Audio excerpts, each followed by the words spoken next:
waves initially here would be many hundreds of meters high, heading across the Atlantic towards the coast of the Americas. Imagine a colossal tsunami hitting the Atlantic coast, from New England down to New Jersey. The tsunami that could destroy the U.S. East Coast is a potential reality that could devastate iconic landmarks and entire communities. Monuments like the Old North Church in Boston and the historic Plymouth Rock would be lost forever. But what could cause this monumental wave? And why has the East Coast's tsunami threat been largely overlooked? When the leading edge of North America reaches the breaking point and lets go, it's going to snap forward and up, and that's what generates the tsunami. Stay with us as we uncover the potential triggers for this tsunami and what can be done to mitigate such a catastrophe.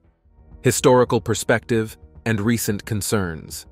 The threat of tsunamis on the East Coast has historically been under-discussed compared to the seismic activities known on the West Coast. While West Coast residents are well aware of earthquake risks associated with the San Andreas Fault, East Coast tsunami hazards have largely been overlooked. This lack of attention is surprising given the region's potential vulnerability to such disasters. Historical records show that the Atlantic Ocean can generate destructive tsunamis.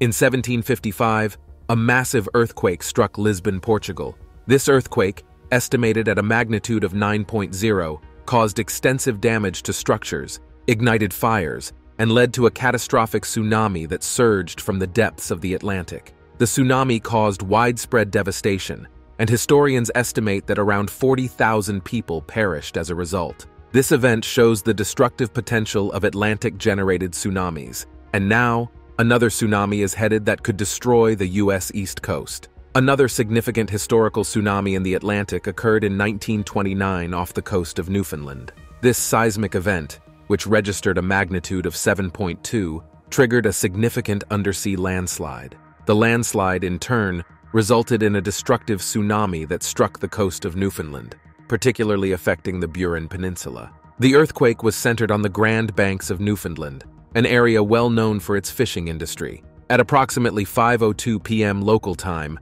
the seafloor near the Grand Banks experienced a sudden displacement due to the earthquake, causing a massive amount of sediment to slide down the continental slope. This movement generated a series of tsunami waves. The waves, reaching up to 7 meters in height, impacted about 3 hours after the earthquake, giving little warning to the residents of the coastal communities. The tsunami caused substantial destruction to property and infrastructure. It completely destroyed several fishing villages, swept houses off their foundations, and washed boats ashore.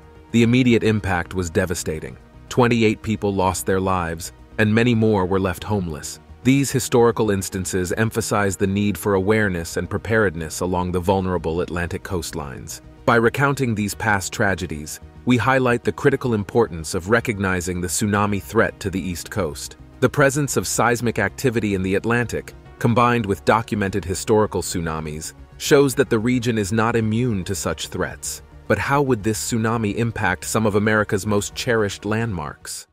The threat to cultural landmarks. If a massive tsunami were to strike the Atlantic coast, the communities stretching from New England to New Jersey would likely face the most severe impacts. Among the potential losses are several iconic landmarks integral to America's historical identity. In Boston, landmarks such as the Old North Church, known historically for its signal lanterns which played a key part in the American Revolution, could be submerged under tsunami waves. This event would result in more than just the loss of a critical piece of American revolutionary history, but also affect the region's cultural history.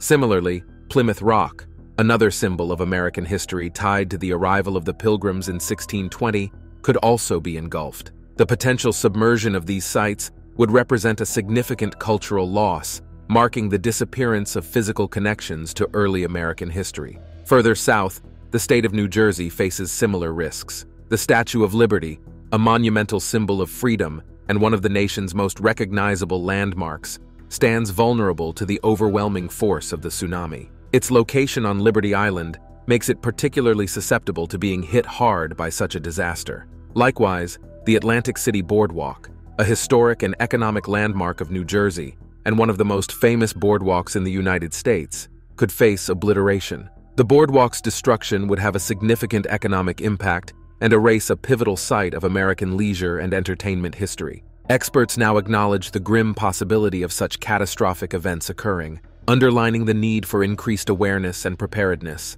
Despite the familiarity of West Coast residents with seismic risks due to the San Andreas Fault, the conversation about tsunami hazards along the East Coast has not been as prominent. This oversight is concerning given the potential for devastating impacts on critical areas of cultural and historical significance. The discussion of such possibilities is based on scientific assessments and historical precedent, emphasizing the importance of recognizing and preparing for such risks. While residents along the East Coast may not typically associate their region with tsunamis, the threat is real and necessitates serious consideration and action to protect these pivotal landmarks and the heritage they represent. Apart from the threat to cultural sites, current earthquake activities also inform us about tsunami risks in the Atlantic. Earthquake activities and tsunami risks in the Atlantic. While the Atlantic Ocean is generally less active in terms of tectonic movements compared to the Pacific, it is not devoid of seismic activity that could lead to tsunamis. The nature of the Atlantic Basin, with fewer volcanic eruptions and tectonic plate shifts, typically results in less frequent tsunami events. However, this does not eliminate the possibility of significant tsunami occurrences. Significant seismic activities have been documented in the Atlantic that could potentially trigger tsunamis. For instance, a series of earthquakes in 2012 approximately 170 miles east of Boston drew attention to this issue. Although these quakes were relatively small, with the largest recorded at magnitude 4.0 on the Richter scale, they were significant enough to initiate discussions regarding the tsunami risk in the area. This cluster of seismic events highlighted the Atlantic continental shelf's potential as a source of earthquake activity. Further highlighting the Atlantic's seismic activity, several other tremors were detected off the coasts of New England and Cape Cod during the same year. These tremors, occurring along the Atlantic continental shelf, suggest a pattern of geological activity that could have implications for tsunami generation.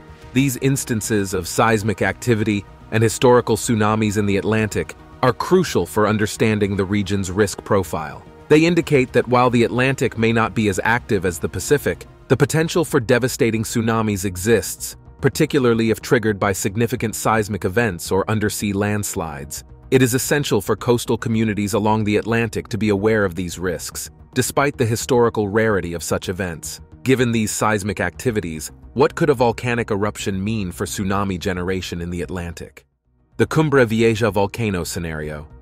The potential for a catastrophic tsunami originating from the Cumbre Vieja volcano on La Palma in the Canary Islands has raised significant concern among scientists. This scenario involves the possibility of a massive landslide triggered by volcanic activity, which could result in a devastating tsunami across the Atlantic. Research conducted since 1999 has indicated that there is a notable instability on the western flank of the Cumbre Vieja volcano. Studies suggest that with each volcanic eruption, this instability could worsen, potentially leading to a large-scale collapse. If a significant portion of the volcano were to break off and fall into the ocean, the consequences could be dramatic. In the worst-case scenario, the collapse could involve 150 to 500 cubic kilometers of the volcano's mass plunging into the sea. This event would generate an initial water dome towering up to 900 meters high, surpassing even the height of Dubai's Burj Khalifa.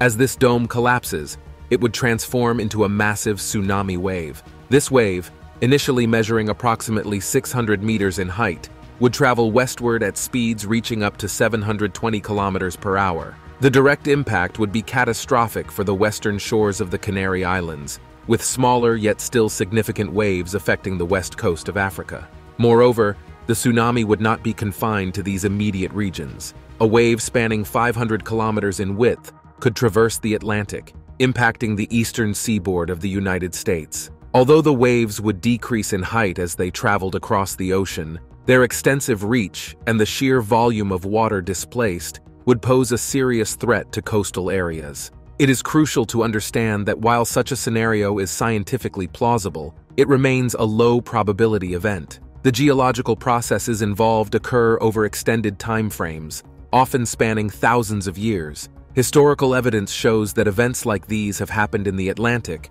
but are infrequent. However, the potential devastation such an event could cause.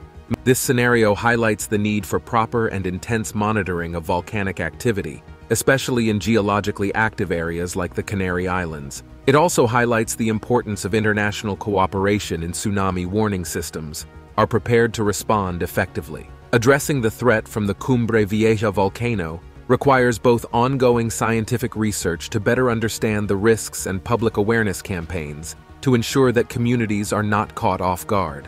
Preparedness plans that include evacuation routes, public education on tsunami safety, and continuous updates from geological monitoring systems are essential to mitigate the risks associated with this low-probability, high-impact event. But that's not all. Recent events show news of an upcoming tsunami that might be bigger than we think. Recent events and modern understanding. In June 2023, the Northeast United States encountered an unusual storm event that initially seemed minor but led to a significant oceanic phenomenon. More than 30 tidal gauges along the East Coast registered waves up to 6 feet high. This event was ultimately classified not as a traditional tsunami, which is typically triggered by seismic activity, but as a mediotsunami. A mediotsunami is caused by atmospheric conditions, in this case, likely the storm itself, which can create waves through changes in air pressure over the ocean. The phenomenon observed was unusual because the wave patterns did not align with typical storm surge or tsunami behavior that could have influenced air pressure enough to generate waves akin to those of a tsunami.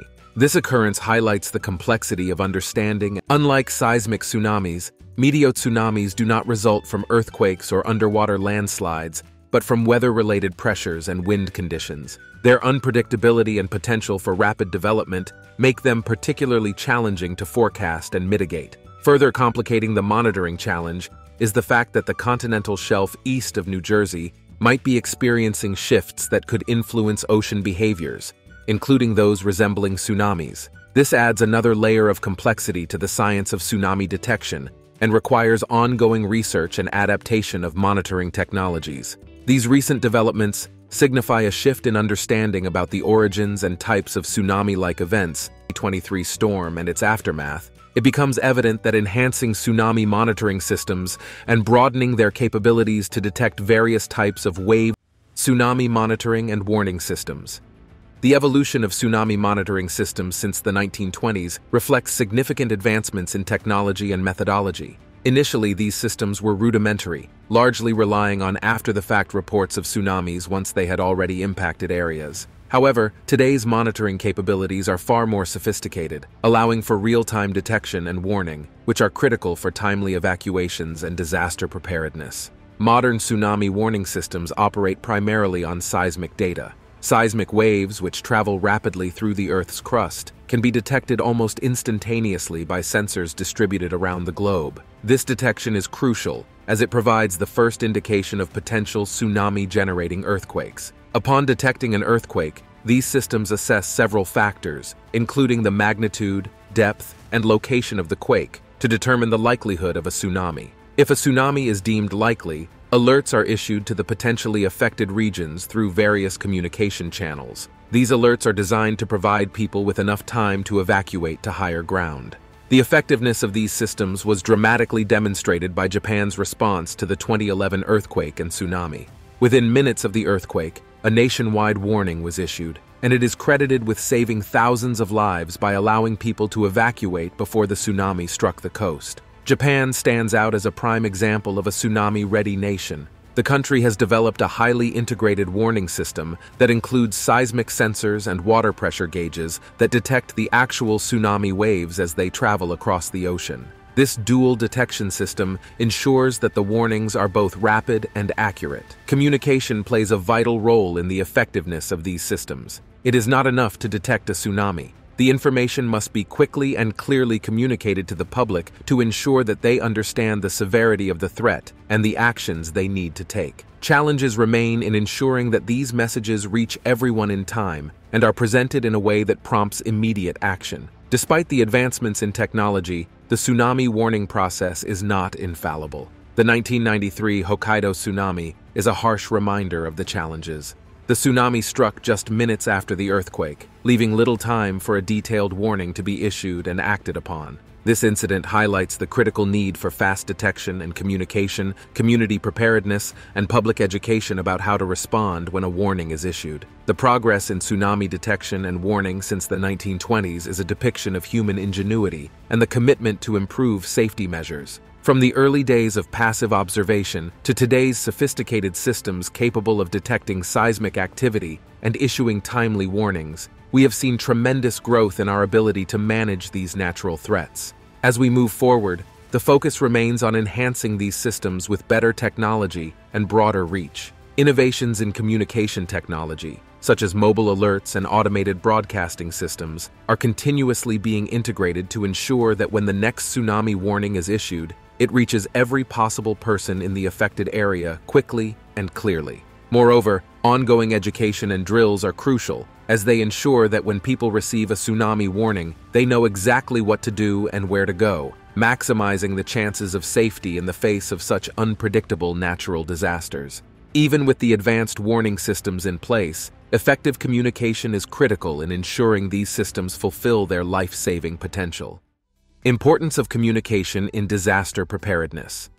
Effective communication is crucial in disaster preparedness. It ensures that the public receives tsunami warnings and also understands and acts upon them appropriately. This process involves several key components that must work flawlessly to guarantee public safety. The clarity of the warning is fundamental. Alerts must precisely describe the threat level and the urgent actions required by the public. This means using straightforward language that prompts immediate action and leaves no room for misinterpretation. For example, rather than suggesting a tsunami may occur, warnings should explicitly instruct residents to evacuate, providing specific details about the timing and impact expected. Rapid dissemination of information is another cornerstone of effective communication. Since tsunami waves travel swiftly, the time from detection to impact can be incredibly short. Alerts need to be issued across various platforms immediately after a threat is identified to ensure the maximum number of people are reached as quickly as possible. The breadth of communication coverage is also vital. Tsunami warnings should be broadcast through multiple channels to ensure no one is left uninformed.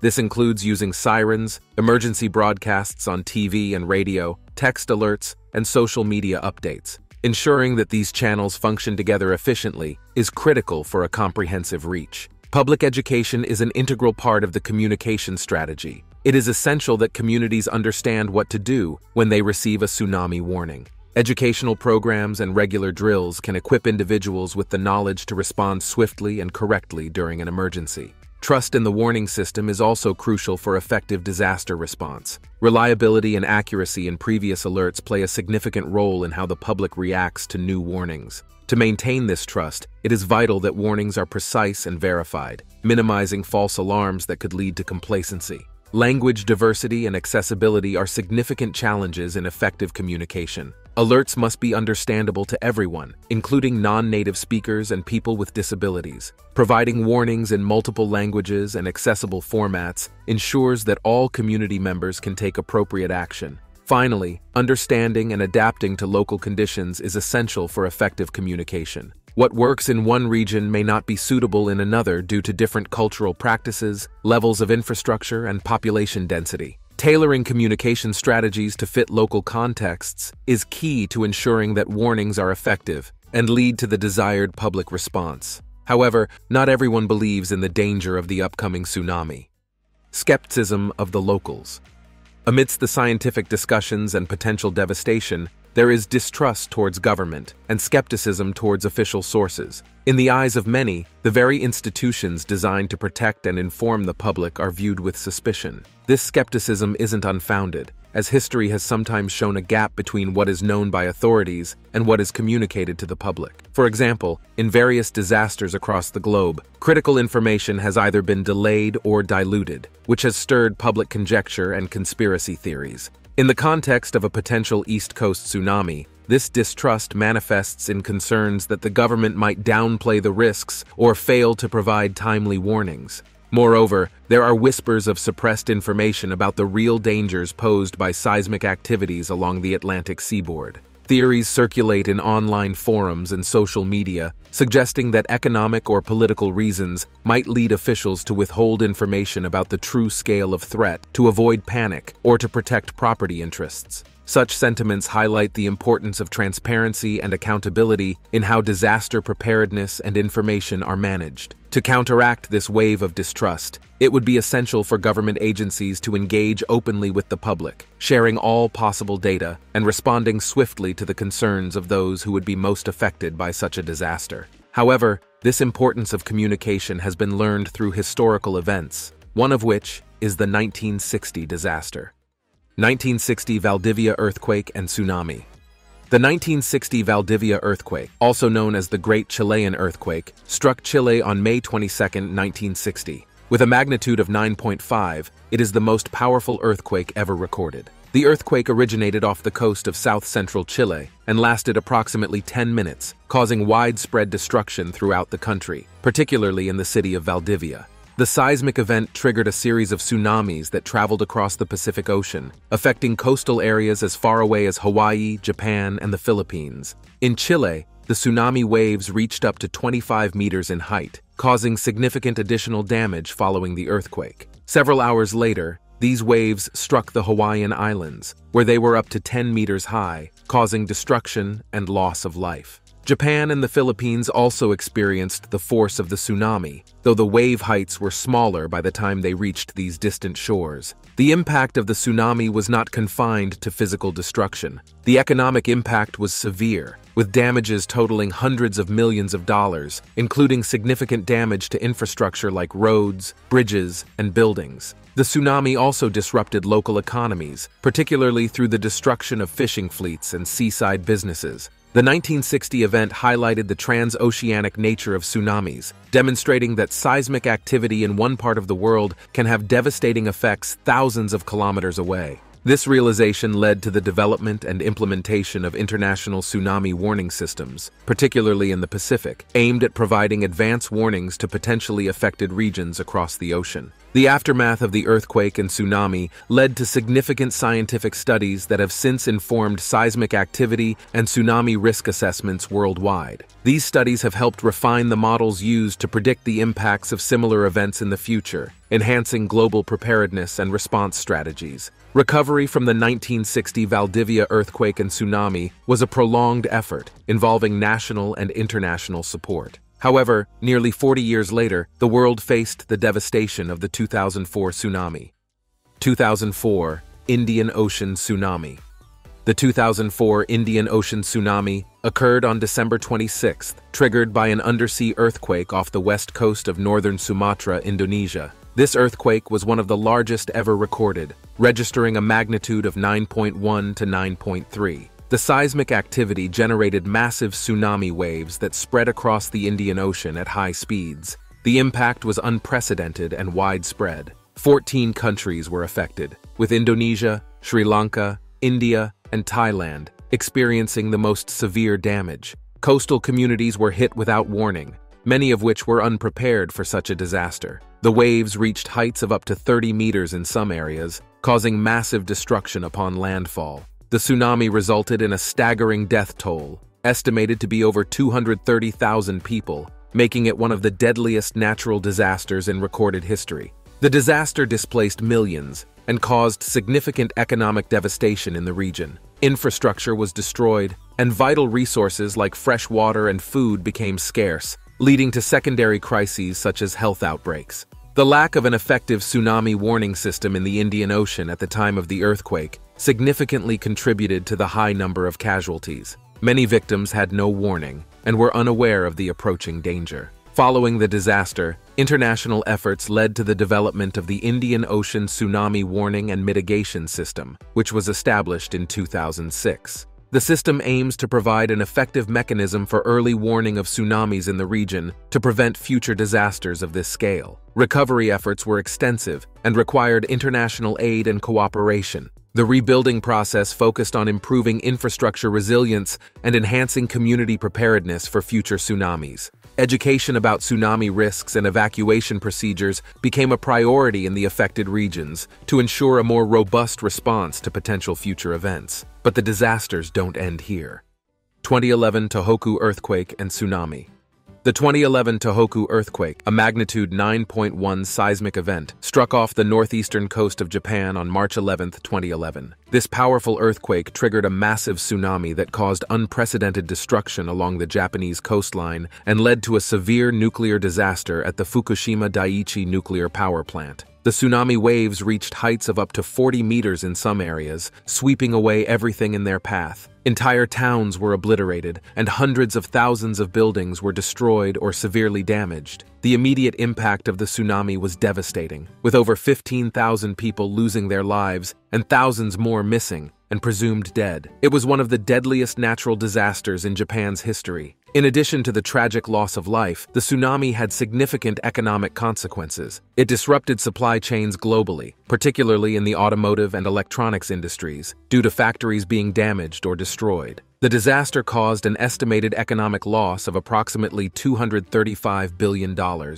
making it one of the costliest natural disasters on record. The Fukushima nuclear disaster, triggered by the tsunami, compounded the catastrophe. The plant's cooling systems failed after the tsunami waves overwhelmed its protective seawall, leading to 3 nuclear meltdowns and the release of radioactive materials. This nuclear accident was the worst since the Chernobyl disaster in 1986 and had significant health and environmental impacts. The Tohoku disaster highlighted critical vulnerabilities in coastal and nuclear safety. It led to significant changes in both national and international policies regarding disaster preparedness and response. In Japan, it prompted a re-evaluation of seismic and tsunami risk assessments and led to the construction of higher seawalls and better evacuation protocols. Internationally, the disaster reinforced the importance of tsunami warning systems and the need for robust emergency response strategies in coastal regions. It also led to advancements in earthquake and tsunami monitoring technology, aiming to provide more accurate and timely warnings to prevent future loss of life. Recovery efforts in the affected regions have been extensive and ongoing, involving rebuilding communities and restoring infrastructure. These efforts also focus on improving resilience to future disasters, reflecting a commitment to learning from the tragic events of 2011. Another one of the more recent disasters is that recorded in 2018, the Sulawesi tsunami. 2018 Sulawesi tsunami. On September 28, 2018, a devastating natural disaster struck the Indonesian island of Sulawesi. A 7.5 magnitude earthquake triggered a tsunami that severely impacted the coastal city of Palu and surrounding areas. The tsunami waves, reaching heights of up to 6 meters, caused widespread destruction. The earthquake occurred in the early evening, and the resulting tsunami hit the shorelines within minutes. This rapid onset left very little time for local authorities to issue warnings and for residents to seek safety. The Palu Bay area, having a narrow shape, exacerbated the height and impact of the tsunami waves, leading to significant loss of life and property. In terms of casualties, more than 4,300 people were confirmed dead, with thousands more injured and missing. The disaster displaced tens of thousands of residents, many of whom lost their homes and all their possessions. The immediate aftermath was chaotic, with essential services and infrastructure severely damaged or destroyed, complicating rescue and relief efforts. Economically, the tsunami devastated the region's infrastructure, including roads, bridges, and buildings, as well as personal and commercial properties. The disruption also extended to the area's utilities, such as electricity and water supply, which were significantly affected and took months to fully restore. One of the critical lessons from the 2018 Sulawesi tsunami was the importance of effective early warning systems and public understanding of tsunami risks. Following the disaster, efforts were made to improve the early warning systems in Indonesia and to educate the public on how to respond to tsunami warnings. The Indonesian government and international agencies have worked to implement more robust systems for monitoring seismic activity that could lead to tsunamis and to develop clearer communication strategies to inform and evacuate people more efficiently. Thanks for exploring with us on Beyond Discovery. If you enjoyed these revelations, click now on the next video that pops up on your screen. It's unbelievable.